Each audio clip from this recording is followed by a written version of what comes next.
So that was our first weekend for Sekiro Shadows Die Twice, and people haven't found out everything yet, but what people did find out is that this game is hard and a huge challenge. Even for people who have a lot of experience with Soulsborne games, that skill doesn't necessarily carry over to this game, and I have to applaud From Software for making a game that's challenging for hardcore Souls veterans as well as for new players. Whether you're going in completely blind or you do have a lot of experience with From Software's games, you are bound to run into a little challenge and a little hardship along the way. But fret not, comrade, because I am here, and I'm here to share all of my secret shinobi tricks that I have learned along my first 30-40 hours of playing Sekiro.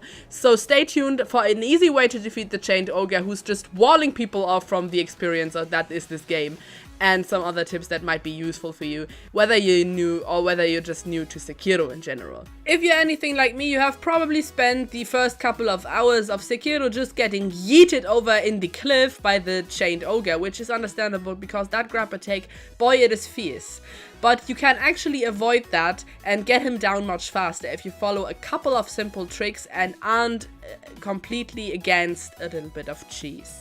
So before you even approach the ogre, I would heavily suggest just cleaning out the area. You don't want any normies pestering you while you fight the mini-boss, so get some plunging attacks, some stealth attacks, deflect some, whatever you need to do to defeat those two normal enemies. However, there is one up in the corner behind the Chained Ogre, but I feel like you hardly ever aggro him if you fight the Chained Ogre, so you don't have to worry about that.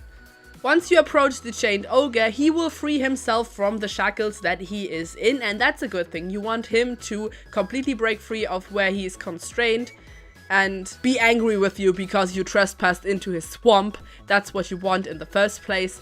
And once he's aggroing and following you, you run all the way back to Patches 2.0, who's sitting right beneath that great gate. He will talk to you, just talk to him. That will reset the ogre and he will go back into default position. So once he's not aggressive towards you anymore and he's completely unaware of where you are going to stealthily approach him over this one wall and left ways around him underneath those trees. Be stealthy about it and you can get a stealth death blow backstab.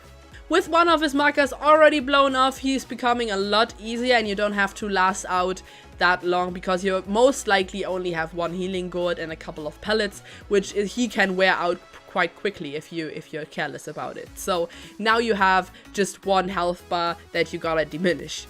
And if you want to get the second health bar down, there's an easy way to do that as well. If you eavesdropped on those two enemies before, they tell you that he is afraid of fire. Now that has nothing to do with the giant fucking bonfire that's behind them, which I thought for the first couple of tries that I went against the Chained Ogre, but you actually could use the flame vent prosthetic attachment. The Shinobi Flame Vent prosthetic is hidden in Hirata Estates in that one giant bonfire with a couple of enemies around it with dogs. If you approach them one by one, it's okay to take them out, but that's a little bit hard. It's easy to get overwhelmed in there. But once you got the Flame Vent, it's back to the sculptor, attach it to your arm, and you're ready to defeat that ogre. Once you got that initial first stealth death blow on the ogre, grapple yourself up onto the tree or a ledge nearby just so he can't attack you and douse him in some oil. I'm sure you picked something up in Hirata Estates when you went for the flame vent. The oil part is not mandatory, but it's greatly helpful against him as it will completely set him ablaze and do a lot of health damage on him, but you can also just use the flame vent as is.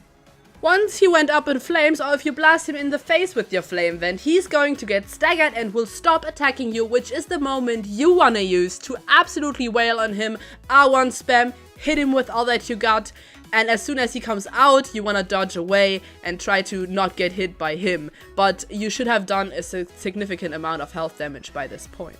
So now that you have dealt with this obstacle, be sure to learn how to get good at this game, because this is not gonna be the last mini-boss that's gonna leave you struggling. The game has a lot of paths that you can follow at once, but it kind of pushes you towards easier areas by walling you off with tough enemies and mini-bosses. So wherever you feel like you got a chance, that's probably where you want to continue, and then check back for the other path as soon as you feel like you've gotten a little bit more grip on how this game is played, and you probably be able to defeat that mini-boss, whatever was walling you off before. This game has a natural way of pushing you towards easier areas by walling you off with hard enemies. So if something feels too tough, might want to check another area, see if that's easier. And if everything's tough, you know, you just gotta grind and get good then. Not all of the mini-bosses are mandatory. For example, some of the samurai generals in the early game aren't mandatory for you to progress in the game. They are just kind of used as a way to give you gourd seeds or prayer beads or something else, something useful, maybe a little bit of experience. So it's useful to kill them, but you don't have to progress in the game. If there's a fog wall behind a mini-boss though, you have to kill them to pass on. A great tip for Sekiro in the beginning if you're really struggling is to really utilize your stealth and your patience. This game has stealth mechanics for a reason, and it is pretty easy to pick the enemies off one by one from the battlefield if you always retreat after you killed one enemy. Especially if you easily get overwhelmed with a flurry of attacks, it's a great idea to hang back in the background for a second and let the aggro die down and then approach the area anew. The stealth mechanics are built into the game for a reason, and you are free to exploit them to your own good however you want. If you're dealing with a complicated layout of enemies or like a difficult area, you could easily also try a different style. You could just run past everyone and take them on from behind. You can try with plunging attacks, you can try with stealth attacks. Make sure to use all the advantages at your disposal and try different things to approach a complicated layout of enemies. This is really mandatory in the later game, as your main tactic can't be exploited to the extent the other Soulsborne games, for example, made that possible for you. So in Sekiro, you definitely want to try to switch your game style up every once and again, especially if you're not going far with how you're playing this game. I've been hearing a lot of people have trouble with the specific counters and deflect timing, and trust me, that is hard for me too, because I sucked at parrying in Dark Souls and I still do, but this game forced me to learn correct timing for deflects and counters. Some shinobi counters, like for example the Mikiri counter, are absolute lifesavers and are detrimental to your success if you really want to get that on lockdown. That's gonna make your life in Sekiro so much easier. So make sure you utilize your possibility to train those specific counters with Hanbei the Undead Soldier. It's gonna make a huge difference if you actually put the time in to train certain counters, and you're gonna land them much more efficiently if you do so. So definitely use that capability that the Dilapidated Temple has for you.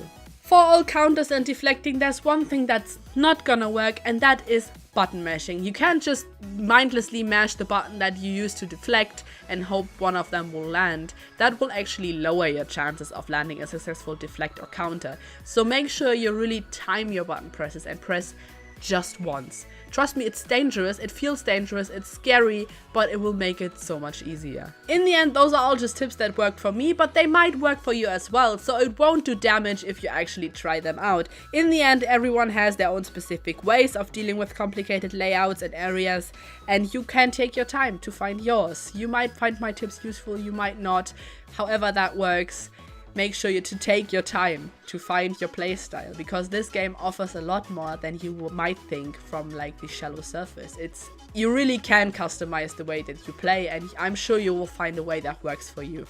In other news, at the moment we are streaming Sekiro every other day. That's a lot of streams, so you might find a time that works for you. Make sure to follow me over on Twitch to get notified once I'm live, or follow me on Twitter to get an announcement pretty early. I'm pretty good about announcing my streams like a little bit in advance, so make sure if you want to get more Sekiro content, make sure to follow those specific paths. And this channel is also gonna be updated with a lot of things. I have so much ideas right now. I'm flowing with just general inspiration from this game, and I'm having the time of my life playing Sekiro, and I hope you do too, and I hope I made it a little bit easier for you, especially in the beginning if you're a new player, also if you're Souls veteran, because we're all kind of new players in this game.